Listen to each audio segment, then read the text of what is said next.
Hello and welcome to Hot and Heavy, the Elaine Bennis podcast. I'm your host, Shivani Desai. Today I'll be talking about Season 9, Episode 5, The Junk Mail.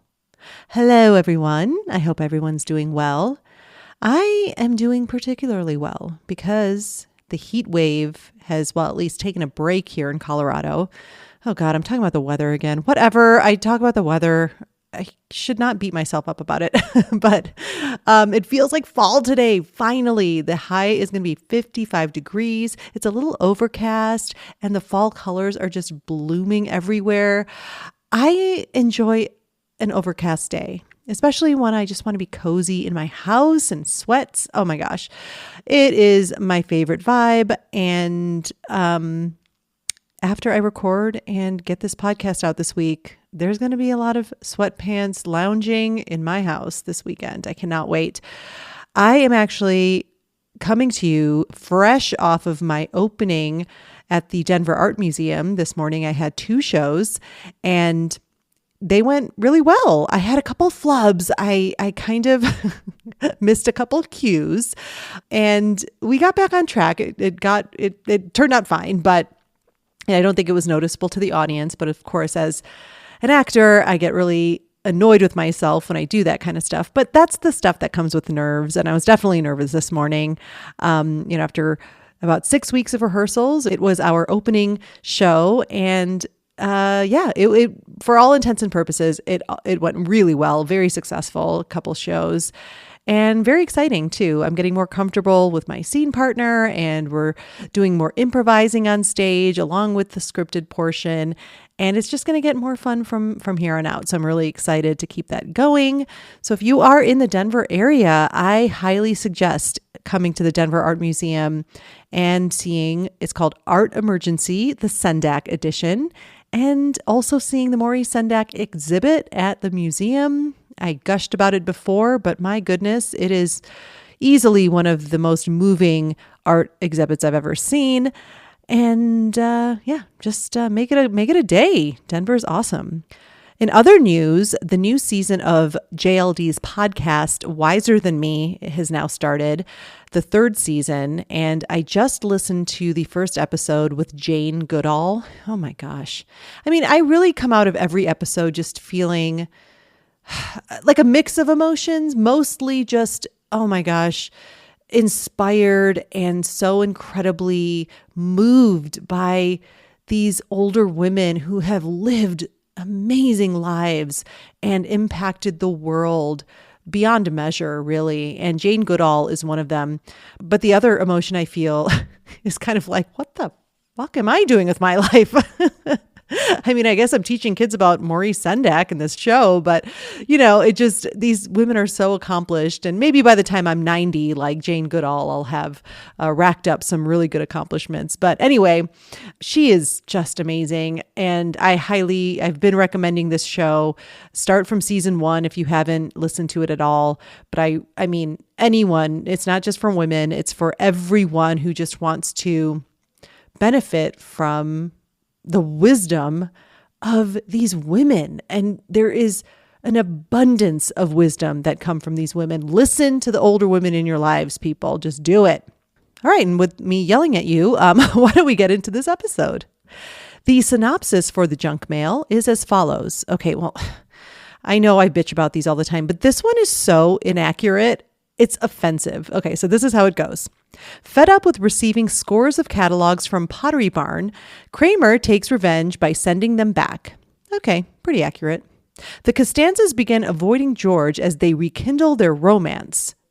Is that why they're doing it? So George schemes to get their attention by dating his cousin. Accurate.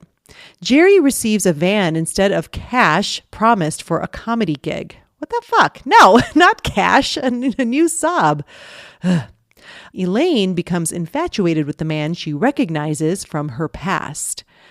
Semi-accurate. This episode was written by Spike Feresten. We start out in Jerry's apartment. Jerry's on the phone. He's bored out of his mind. And George has his back. He knocks on his counter and says, "Chinese food." So Jerry's like, "Well, there's my Chinese food," and hangs up the phone. "All you," he points at George. He was on the phone with a dealership that he did a show for, and they're actually going to give him a new Saab because apparently his old Saab they couldn't salvage with Kramer's clotted blood in the engine. Jerry tells George this was all set up by Frank Merman, his old friend. Fragile Frankie. George says he was always jealous of him because he would go to camp with Jerry every summer. He felt like he was the summer me. He was not the summer you. Besides, Jerry points out, you had a summer me, Whitey Fisk, the guy who snuck you into Last Tango in Paris. George kind of looks down in shame, says, I made him up. So you never saw Last Tango in Paris? No. Too bad. It was erotic. Kramer enters very pissed off. He's had it with the jack-booted thugs and slams down Pottery Barn catalogs. Kramer's gotten 8 catalogs in 1 month, and he's been saving them all up in Jerry's apartment, and now it's payback time. Pottery Barn's in for a world of hurt. He exits, but not before Jerry asks for one of the catalogs. He wants one of those old-looking phones. Jerry asks George if he wants to grab a bite. He says, no, I have to make the weekly call to the parents. Well, Jerry says, call now. George is like, no, there's a whole procedure I have to do, prepping the conversation. George asks if Fragile Frankie was the one who used to run into the woods every time he got upset. Yeah, Jerry says. Is he still nuts? What do you think? I'm getting a whole new car for, so who's from out of town? All right, next we're in Monk's. Putty and Elaine are in a booth, and he says, isn't this okra the best? She says, delish. That confuses Putty, huh? You know, short for delicious. Oh, like scrump. Elaine is less than enthused. She's like, yeah. Putty checks his watch. He says he's got to go, and he exits. The guy in the booth behind Elaine asks to borrow her ketchup. So as she hands it to him, they lock eyes, and we see this shot of him. He's all lit up, and then we hear a magical harp sound. Elaine is immediately smitten. My take, we're just introducing the Elaine storyline here, meeting this dreamy man in the booth behind her. And we also see that she's with Putty. And as usual for them, he annoys her very easily and almost instantly. There's really not anything to comment on here. Oh, I did want to mention, I think it's such an odd choice that they're both talking about okra. Like, what at Monk's do they serve that has okra in it? I just think that's very, very random. Next, we're in George's apartment. Estelle answers George's call, and she immediately puts Frank on the phone. Who is this? Dad, it's me. So George starts reading from a pad of paper to start his first you were right abouts, and then we hear Chinese food. Frank gets off the phone pretty quickly, and George is not too happy. All right, next we're at Pottery Barn. Kramer arrives and he throws the catalogs on the floor. You like sending out catalogs? How do you like getting them back? But doesn't seem like anyone reacts or cares. Next, we're in Jerry's apartment. George is very suspicious. There's no way his parents could tolerate Chinese food after dark. It'd be like swallowing stun grenades. And Jerry says, well, the only way to know for sure will be to check the leftovers in the fridge. Elaine enters. Well, gentlemen, Laney is in love, she announces. Yeah, that's dynamite. Yeah, I'll check for the leftovers, George says. She tries to get the attention back. Hey, I met this guy and we had this totally unreal fairy tale moment. It wasn't Whitey Fisk, was it? Jerry says. Who? Oh, your old friend. She asks, whatever happened to him? George is like, I don't know. I gotta go. And George exits. Jerry brings up Putty in this new little situation with Elaine and the new guy. Oh yeah, Putty. Seems like she totally forgot. She says, well, I won't fire him until I know if this new guy can handle the workload. Kramer enters. There's more catalogs that have arrived. He says he's going to attack this problem at the choke point. Jerry says, stop the mail? Ooh, that's even better. Kramer hadn't thought of that. My take on this scene, I really like that line about handling the workload. Really fun delivery by JLD. And I do like how Jerry and George are very disinterested in her big announcement about meeting this guy and being in love. They're just jaded and cynical, and that's what we love about them.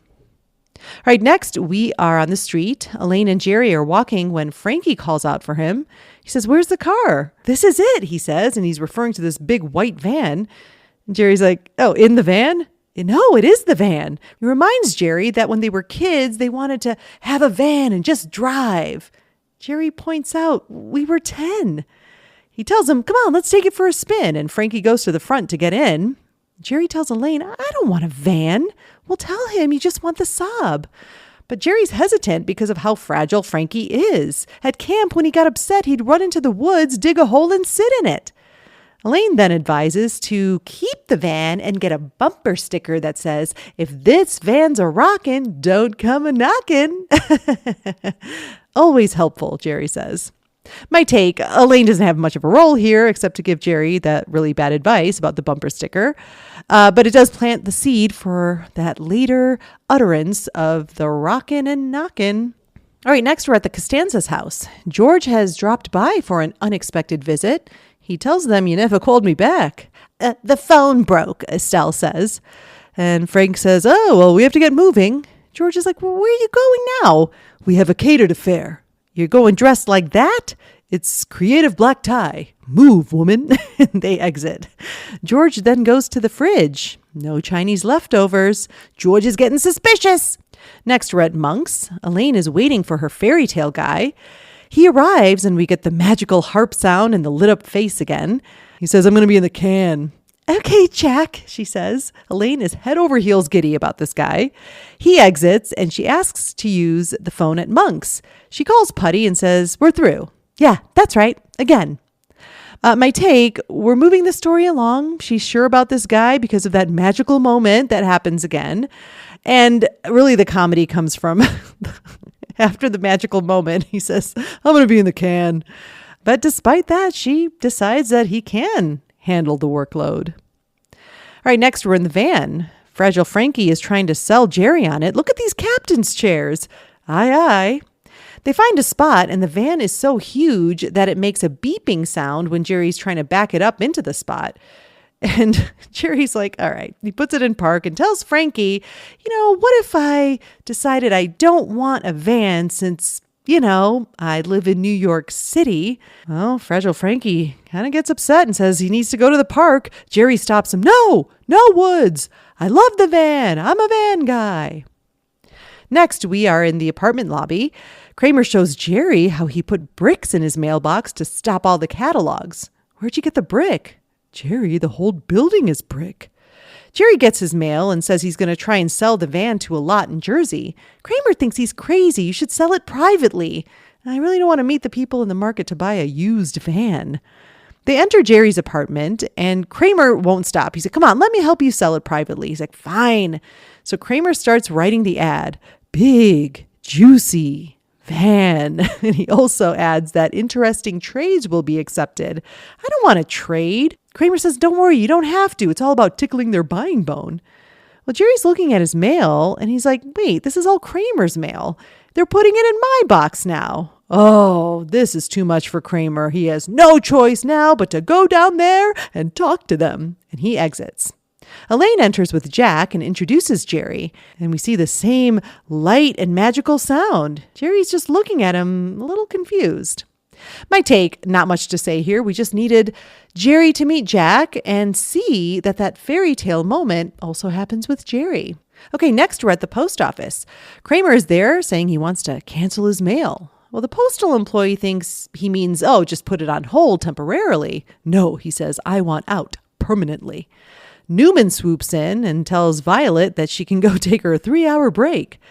He says, calm down, everyone. No one's canceling any mail. Kramer says, oh, yes, I am.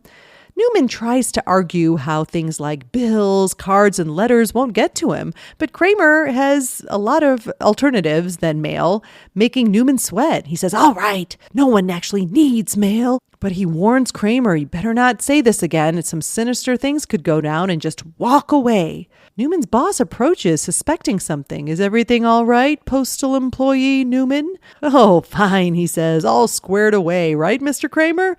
Oh, yeah, Kramer says, as long as I stop getting mail. The actress in this scene is Peggy Blow. She plays the postal worker helping Kramer before Newman arrives. And she's also appeared on another JLD show, New Adventures of Old Christine. Also on another Jason Alexander show, ER, the original ER. It's E/R. It was a comedy in the early 80s. And also Hill Street Blues and many other shows. I think she's fine. There's not much to her role, but she's very believable as a postal employee. All right, next we're at the Costanzas. George is waiting in the dark and startles Frank and Estelle when they walk in. He confronts them on how they ditched him twice, and he demands to know why. Well, basically, they explain they're cutting him loose. They're sick of all the drama, the firings, the breakups. And this is supposed to be their time. George can't believe what he's hearing. And Frank says to excuse them because he's going to go make love to your mother. Next, we're at Jerry's apartment. Jerry doesn't understand why George is so upset. He says, this is what you've always wanted, getting rid of your parents. And George admits, I know. I just don't think I'm ready. Oh, that's kind of sweet. Shut up. Then George has an idea to get their attention back. He says he's going to date his cousin, Risa. Oh, mother of God. She'll freak out and they'll be all over me again. George asks Jerry what he's watching. He's looking at some old footage on a tape. He feels like the guy that Elaine's dating was a comic that he used to know. And then he stops because a commercial comes on for The Wiz, and there's Elaine's new boyfriend. He's the spokesman. Nobody beats me. I'm the Wiz. I'm the Wiz. I'm the Wiz. Jerry's like, that's the guy. Elaine's in love with the Wiz guy? No, Jerry says she thinks she's in love with him, but she's just remembering this old commercial. George laughs. That's pretty pathetic. I know, they're not even related. Elaine enters and George is like, yeah, I gotta go. Have fun at the family reunion. And he exits. Jerry asks Elaine, what do you know about this Jack fellow? Isn't he the best? She says, so giddy. Yeah, nobody beats him. So what does he do for work? Oh, right now he's a fact checker at New York Magazine. She says it's not much, but it has a sort of quiet dignity. Right, Jerry is relishing this quiet dignity, as opposed to, say, this. And he presses play, we hear the Wiz commercial, and Elaine looks at the TV, shocked. Oh, no. Oh, yes, Jerry says. The magical harp sound plays in the commercial as well. The phone rings. Yes, the van's still for sale. Come on by. Well, Kramer bursts in. He was the one who called about the van. My take on this scene, well, first of all, that red lip on JLD, love it. I wish they kind of experimented more with her look. Like this little pop of color, I always anticipate it when I watch this episode because I love it. I think it just brightens her face up. The hair is also different. I like that little updo. Just a really nice, refreshing, unexpected new look from Elaine. Red lip, they should have done it more. That's all I'm saying. Giddy Elaine is a treat. I like how it's almost like her shoulders are being tickled. She's like, isn't he the best? We've all been there, like when you're really giddy, and especially if it's a new love. Oh, it's the best feeling. I love that moment when she says the quiet dignity line, how she's sort of looking off. She's just so smitten. I love it. I like that we also hear that sound effect in the commercial, the bring, like it explains why she's feeling this way and maybe why she's hearing that in her head. So that was a nice little touch. All right, next we're at a restaurant. George is with his cousin Risa. He pours some wine in her glass and he starts in on his wicked plan to hit on her as she's chugging her wine. And he tells her how he's always found her very attractive. What? She says. He says, he knows it's wrong, but he just can't stop himself from wanting her. You want to borrow money, right? No, he explains, I just want us to be together. All right. All right. Yeah, let's go for it. George is kind of taken aback. She's all in. She says, let's be bad, George. Let's be really bad. And I think she rubs her foot on his ding ding. The actress in this scene is Lori Taylor Williams. She plays Risa.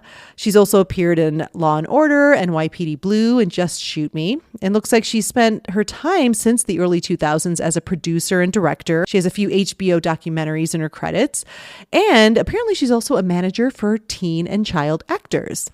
And I think she is perfect as Risa. So funny. Finally, a female character that has some personality, a point of view, has comedy within the role. I love it. The way she plays Risa, so perfectly unenthusiastic about dating George, but like into it. I just love her line deliveries. Everything about this performance by Lori Taylor Williams is perfect. Love her.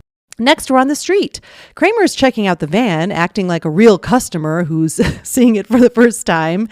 He's kind of being difficult, and Jerry's getting so irritated. What do I have to do to put you in this van today? Well, Kramer offers up a trade since, I read that in the ad. You put that in. Well, he has screen legend Anthony Quinn's undershirt that he took off in the park when doing sit-ups. Ugh, that's disgusting, Jerry says. Well, that's my final offer, Kramer says. Next, we're in a restaurant. Elaine and Putty are at dinner.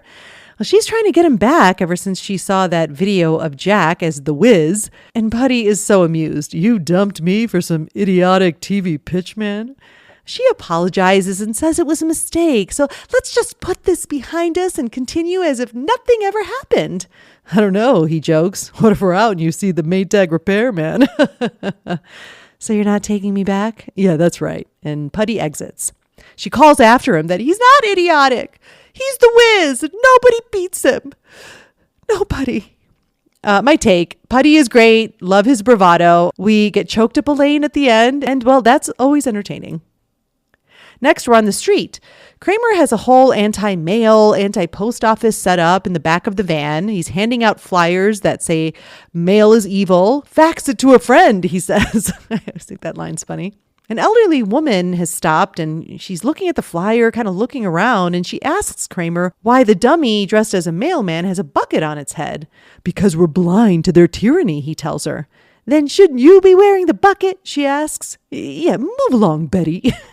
That always makes me laugh too.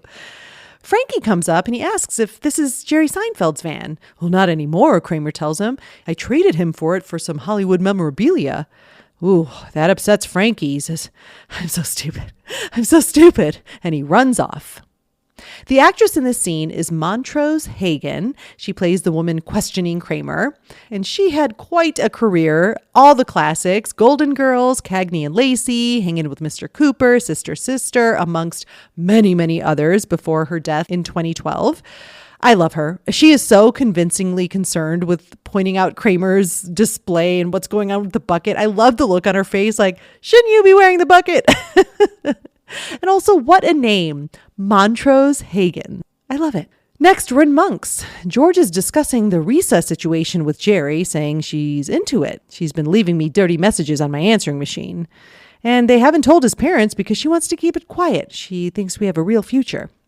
Kramer enters with the dummy and says his anti-mail campaign is going great. No one went into the post office today.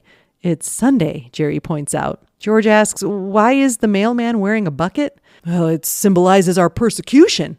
And shouldn't you be wearing the bucket? Jerry asks for his van keys back, and Kramer's so confused. I thought we made a deal for Quinn's shirt. Are you crazy? Jerry says. Well, besides, he doesn't even have the keys. He gave them to Frank so that he can move some of George's stuff into his storage. That's a nice little touch there. They're really done with George. Oh, so George thinks, okay, so he has to pick up the van, and he hatches this plan to be in the van with Risa when Frank comes to pick it up. He opens the door, and bam, I'm kissing his brother's daughter. Okay, I have to take a break here and just point out, this goes too far. Even for George, gross. Your first cousin, I feel like they could have picked something much better. It still could have been absurd, but it didn't have to be incest absurd. Come on, it's so gross. All right, off my soapbox now. Kramer then tells Jerry how his friend came by and that he was really upset when he said that he had the van now. Jerry's like, oh, was it Frankie? Kramer says, well, I didn't catch his name, but then he went running into the park. Oh no, Jerry knows it's Frankie and that he's digging a hole now. And Jerry pushes Kramer out of the booth. Next, we're on the street. Kramer is walking and Newman pulls up and warns him about what could happen with all this anti-mail stuff, that he's in danger, blah, blah, blah, blah. I'm not going to go over all of the details here. The scene ends with Kramer getting hauled away by some male goons. All right, next we're in the park. Jerry is looking for Frankie, and he runs into creepy Edgar on the way, who's also digging a hole. Then we see Frankie digging his hole when the van pulls up beside him. He looks up and says, Jerry? Well, George is actually inside with Risa in the back, and she is ready to commit incest with him, drinking her wine cooler. I believe it's a Bartles and James. But George is stalling. He definitely wants to time it for the least amount of kissing his cousin as possible. He asks, where are my parents? Then Frankie bangs on the window. Is this Seinfeld's van? Seinfeld's van! George gets freaked out and goes to the back with Risa. You think he's saying son of Sam? George runs out. I knew it wasn't Berkowitz. And Risa follows behind. And Frankie feels even worse. Oh. Next, we are in Monk's. Elaine is with Jack and tells him how she told Putty to hit the road. I'm staying with Jack. Oh, he's so happy. He tells her, this is the second piece of good news I've got today. Oh, really? What was the first? He tells her that they're bringing him back. I'm the Wiz again, and he pulls out the crown. He gets up and starts doing his Wiz routine right in Monk's, shouting, I'm the Wiz, and walking back and forth with like kind of arched back and his arms moving from side to side. She is horrified. What about your fact-checking job? Oh, here's a fact. I'm the Wiz. Ugh. Elaine can barely look at him. My take, again, most of the comedy here is not coming from JLD. Jack is hilarious with the Wiz performance. There's really nothing else to comment on. I think that actor does a really good job with that stupid Wiz performance. The way he walks, it does make me chuckle. All right, next we're in the park. Frankie is sitting in his hole and Jerry finds him, says, Frankie, get out of there. You hate the van. He says, but I'm keeping it. And Jerry doesn't want to be a van guy, but it's better than dealing with upset Frankie in the woods and having to search for him amongst the nocturnal dirt people. Frankie gets out of his hole and a guy emerges from the trees. Are you done with that? This creeper gets in the hole to sit in it. We cut to Frank and Estelle getting to the van, and she's so annoyed that they had to come out to the woods, but Frank likes it. Don't you see? There are no parking meters out here. He looks inside and sees that the back seat turns into a bed. Hoochie mama, he says. Next, we're at the post office. Kramer is in an interrogation room, and the postmaster general, played by Wilford Brimley. Fun fact, he was brought on for this guest starring role. Wilford Brimley was very well known. And in fact, Wilford Brimley's father was a postmaster general at some point. Anyway, he comes in. I'm just going to kind of breeze through this. Comes in, yells at Kramer. Kramer starts crying and agrees to keep getting mail. And as Kramer's leaving, Newman is being carted in with a bucket on his head. That part's kind of funny. All right, next we're in the park. Jerry and Frankie run into George and Risa. George recognizes Frankie as the guy who freaked him out. Well, Jerry introduces him. No, this is Frankie. Oh, the summer me, the winter me, Frankie says. Jerry looks at Risa. You must be George's cousin. She tugs George to her.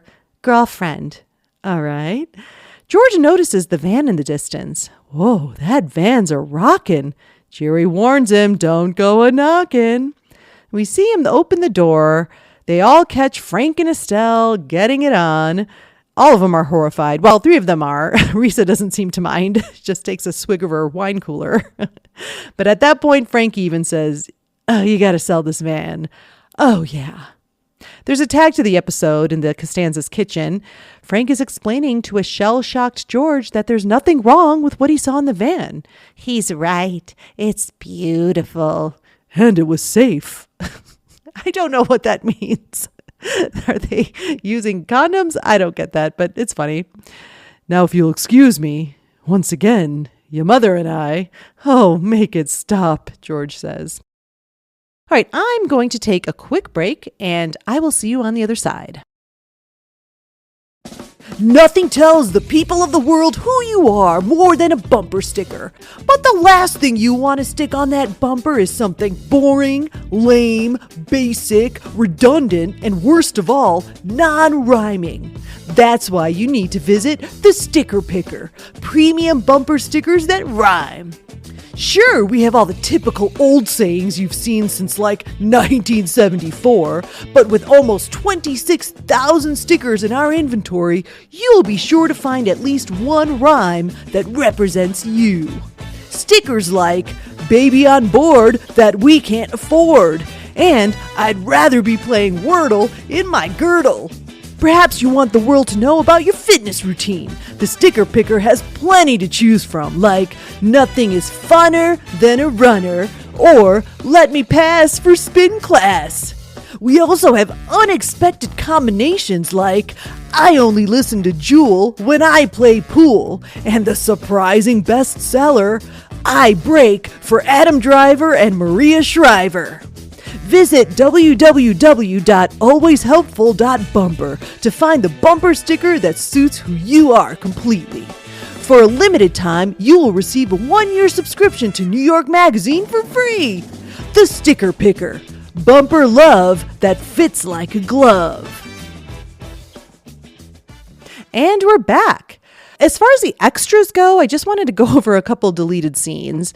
Now, I'm going to talk about this later, but I feel like Elaine's plot, not the best plot. And also, she doesn't get a lot in this episode, but both of the deleted scenes involved Elaine. So she would have gotten a little bit more screen time if these stayed in, but I don't think they should have stayed in. They were pretty terrible. The first one, they're in Monk's, Elaine and Jerry. Elaine is really annoyed because apparently she's been asking for a refill on her coffee and she hasn't gotten it yet. She's like, you know what? I'm going to go behind the counter and get my own coffee.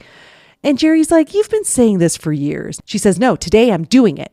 So she goes back there, gets to the coffee pot and starts pouring. She looks at Jerry like, I'm doing it. And then Jerry rats her out. Hey, some woman is getting her own coffee. She spills it on her hand, drops everything, and then falls behind the counter. It's some good physical comedy for JLD, but I don't even know where this would fit in the episode. Maybe it was a cold open, but it was stupid, especially Jerry ratting her out. It was stupid. And then the next deleted scene was a little bit more relevant to the plot. So apparently it's Elaine and Jack. Jack is driving the van with the big whiz sign on the top of it. He says he got the van really cheap because some guy caught his parents having sex in it. Elaine is so miserable in the passenger seat. She's like, can we just go get something to eat? He's like, oh, yeah. I get a break in an hour. And he has this loudspeaker and he's announcing all the deals at the Whiz. And then he gets out and starts doing the Whiz kind of walk thing. And I'm the Whiz in front of the van. And he says, and right there, that's Lady Whiz. And he's like pointing at Elaine. And she's like, okay, that's it. And she gets on the speaker and breaks up with him. She says, I can't make this work. Over. It's stupid. It's not good. Both actors are giving it their all, but it's nothing about it is really compelling. And I can see why they got rid of it. And so that leaves us with the little amount that Elaine is actually in this episode. All right, let's move on to Greg's Sack Lunch. Greg is our most dedicated contributor, and every week he sends us a sack full of his thoughts. So his overall thoughts for the junk mail, he says, this is sort of a weak episode for me. My favorite storyline here is actually George's because it's funny to see the Costanzas basically saying they're done with him and for George to force them with his scheming. We get to almost see how George really does love these two and won't let them write him off just yet. The rest of the stories here are pretty meh. Agreed. I'm going to go over this in my final notes. I think all the storylines here have a good premise. I think they all start out well. But for me, like I said before, the stupid Risa dating your cousin thing, I just think that goes way too far. And it's not even it was, the 90s. Like, this isn't one of those cringe moments because of the time period. No. This was cringy then, it's cringy now. I just feel like they could have achieved the same type of thing with George doing something just as absurd, but not as disgusting. All right, next in Greg's sack are his favorite scenes and Elaine moments. He says, I love the moment where Elaine meets Jack, but even more so when she's telling Jerry about him. I love the line when she says she won't fire Putty until she sees if this new guy can handle the workload. Smitten Elaine is one of my favorite Elaines. Totally. I was calling her Giddy Elaine, but Giddy and Smitten. Gittin? Gittin Elaine. What a treat. Next, Greg says, my favorite Elaine moment is when Putty says he's not taking her back and she defends Jack by saying he's not idiotic. He's the Whiz and nobody beats him. I mean, this whole premise is so dumb, but she saves it with her swings of emotions. Yes, I agree. JLD, like usual, she puts in her all, makes the best of everything, puts her twist on every line delivery. Agreed. But I will have more to say about this in a little bit. Greg goes on to say, not an Elaine moment, but I crack up every time Newman says he'll handle Kramer's request in the post office and tells the counter worker she can take her 3-hour break. Literally the best line of the episode. Yes, that is fantastic. There's a running joke, I feel, in this entire series that mailmen, they don't take the job of a postal worker very seriously at all. And maybe it's because Newman does it. But yeah, the 3-hour break thing is brilliant.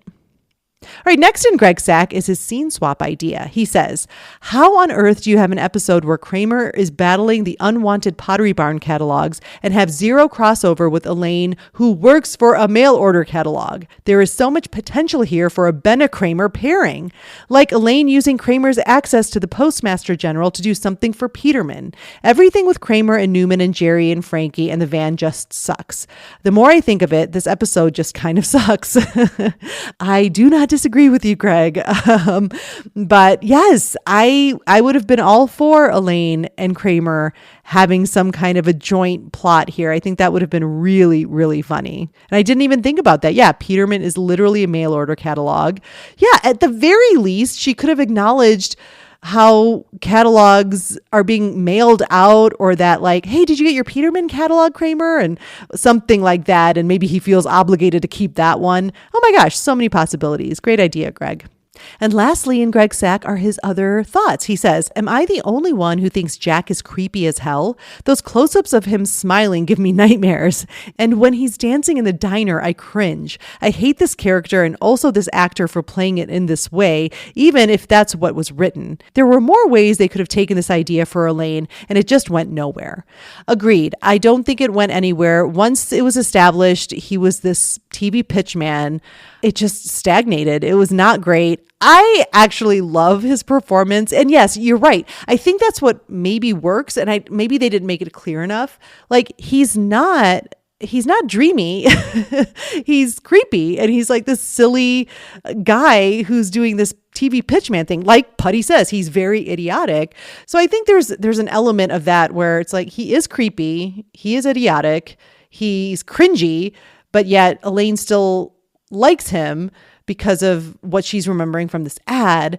And I like what he does in Monks, honestly. It's so weird, but I don't know. It just works for me. I think I love a silly moment like that. And finally, Greg says, ending on a high note. Again, Frank and Estelle getting their old age freak on. Love to see it. It's rare that they aren't bickering, and I like hearing hoochie mama being used in a joyful way. Completely. They're on the same side in this episode, and I think that is brilliant. A nice break, I guess, from the usual Costanza bickering, even though I honestly can't get enough of that either. But yeah, I like that they're both against George. They have each other's backs to just leave George behind, ditch him over and over again. And yeah, I think that was a really good decision. Probably one of the only good decisions in this episode. Thank you so much, Greg. We enjoy your thoughts every week. And now it's time to close Greg's Sack Lunch. Okay, moving on to my favorite Elaine moments. Whew, slim pickings again. Well, the red lip, the scene where she has the red lip. I love it. I do love the way she says quiet dignity. Like there's something about that delivery that gets me every time. And then I also like that moment where she announces it to the boys. I met this guy, like getting Elaine. Very entertaining. And my final notes. It's another dud plot for JLD. It's so dumb. Like I said during Greg's Sack Lunch, after we find out why she likes Jack, nothing really happens. So she barely gets anything in this episode.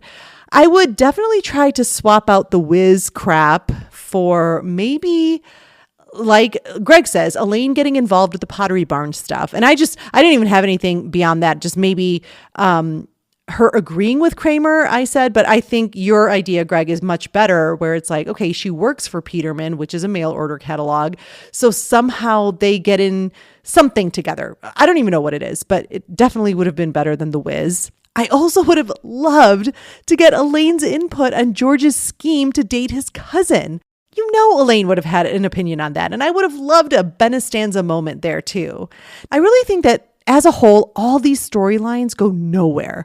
I don't care about the van. I don't care about Frankie. Now, the concept of George's parents cutting him loose is so good, but the incest part is fucking gross and terrible, like I said. I like the whole Pottery Barn over-mailing catalogs. That's funny. That's a good place to start. But then like the post office and the protest and Postmaster General, so dumb. So I think it's 4 plot swings and 4 plot misses. But fear not, everyone, because next week we have the Merv Griffin episode. And that is, spoiler alert, probably in my top 5 favorite episodes of Seinfeld. So I'm very excited to kind of brush these last couple aside as, all right, these were the duds, the duds in this part of the season. And we're moving on to much greener pastures. And I think that's all I can say about the junk mail. Please be sure to follow Hot and Heavy on social media. On Insta, it's at Hot Heavy Elaine. TikTok at Elaine Benes Podcast. If you'd like to email me, please do at elainepodcast@gmail.com. Also, if you could take like a minute, rate and review the pod, that really, really does help. I would so appreciate that. Thank you so much for listening, and I will see you next time.